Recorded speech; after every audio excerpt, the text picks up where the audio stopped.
Welcome. I'm Bruce Munro. With me is International Relations Specialist Professor Robert Patman, and this is Global Insight. Opposition leader Simon Bridges has been making comments about two of New Zealand's hottest foreign affairs topics: the Christchurch mosque shootings and our relationship with China. Welcome, Robert. Morning, Bruce. It seems that Mr. Bridges is making an important foreign policy positioning for National. Let's start with China. He was recently visiting that country, and with two of his MPs, Jerry Brownlee and Jian Yang, he met with the head of China's State Security Ministry. Yeah. How do you read that? Well, it's a significant meeting, high-level meeting, and I think China have paid the visiting delegation from New Zealand, national opposition MPs, a considerable compliment. But it has raised a few eyebrows because one of the delegation, Dr. Jian Yang, it has been alleged that he had passed in his previous life as a Chinese citizen. He had taught English to military intelligence operatives, and there was a 15-year gap in his CV, which was a subject of considerable public concern. 2017. To be fair, he's always denied he's done anything wrong, and he's been an enthusiastic member of the National Party. But this meeting between a senior official whose responsibilities include intelligence has raised some eyebrows. But looking at it from, in broad political terms, it seems to be that China is signalling, I think, that they want to boost Mr. Bridges' standing in New Zealand's domestic politics. Mr. Bridges has had quite a tough time as opposition leader. It's always difficult when you're in opposition. And I think so. In a sense, that's how I'd read the meeting. They've certainly, I think, gone to quite considerable lengths to stress the importance of Mr. Bridges' meeting. They've certainly met with some high-level figures. Mr. Bridges gave high praise for China's economic transformation. Was he just being polite? I think he was more than polite. I think he was positively gushy. And it was a narrative that he delivered that it sounded strange to New Zealand ears, because he went out of his way to praise the leading role of the Communist Party of China, which you often hear in Chinese media. But it sounded strange coming from an opposition leader in New Zealand. He was so enthusiastic that he actually extended the length of the Chinese economic miracle from 40 years to 70 years. But putting aside that slip, and we all make them, so I'm not trying to be petty here, he did come across as extremely upbeat on the relationship between China and New Zealand. He also praised, interestingly, the Chinese Communist Party for driving that relationship. Again, that would sound strange to New Zealand ears, because it's no secret that New Zealand had played its fair part, more than its share, in bringing about the closer economic relationship, in particular the signing of the free trade agreement with China in 2008, which was a first for a developed country at that stage.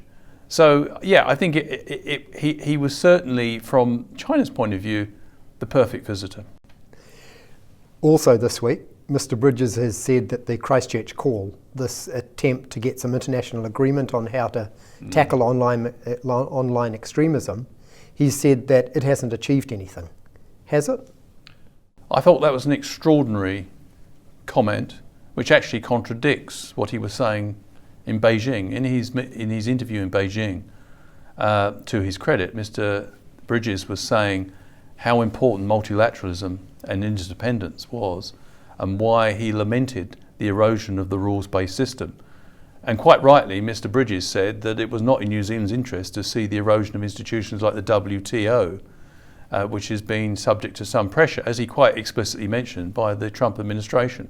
So on the one hand, he's extolling multilateralism. On the other hand, he's saying he doesn't approve of Jacinda Ardern's attempt to come up with a multilateral solution to curb online extremism.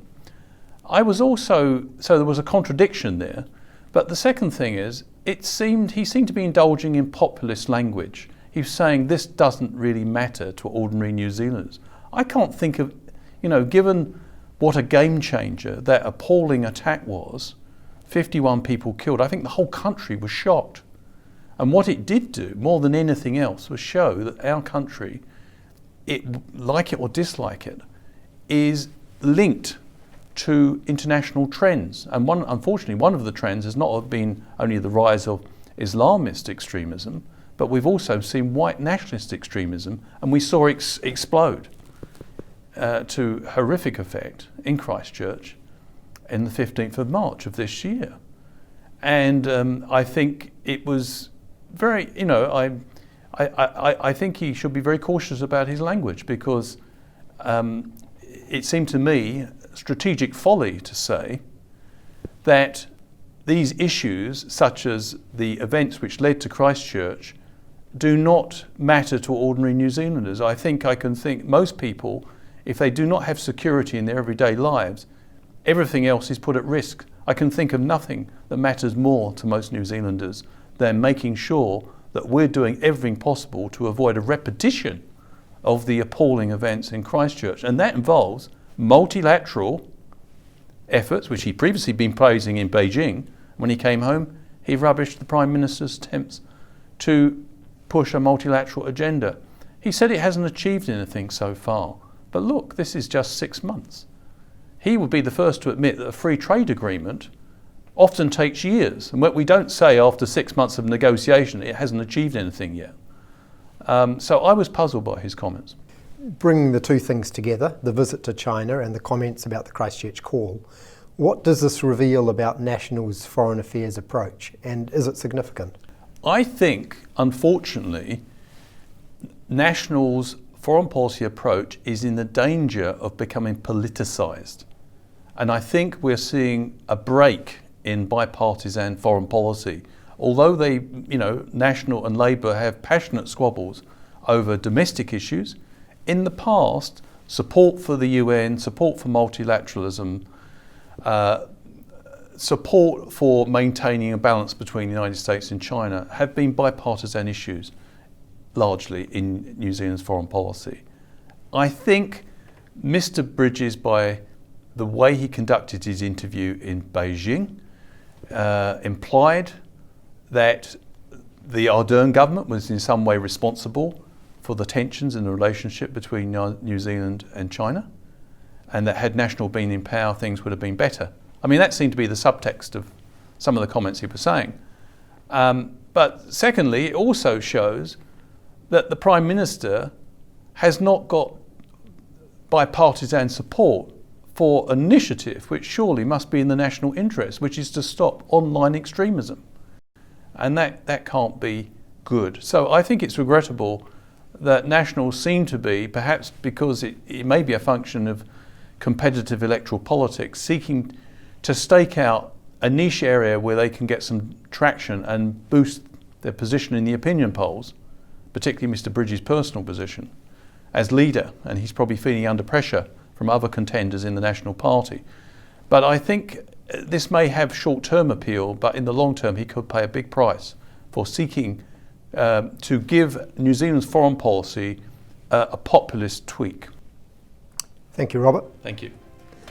And thank you for watching. Catch us next time on Global Insight. Kien Korashani.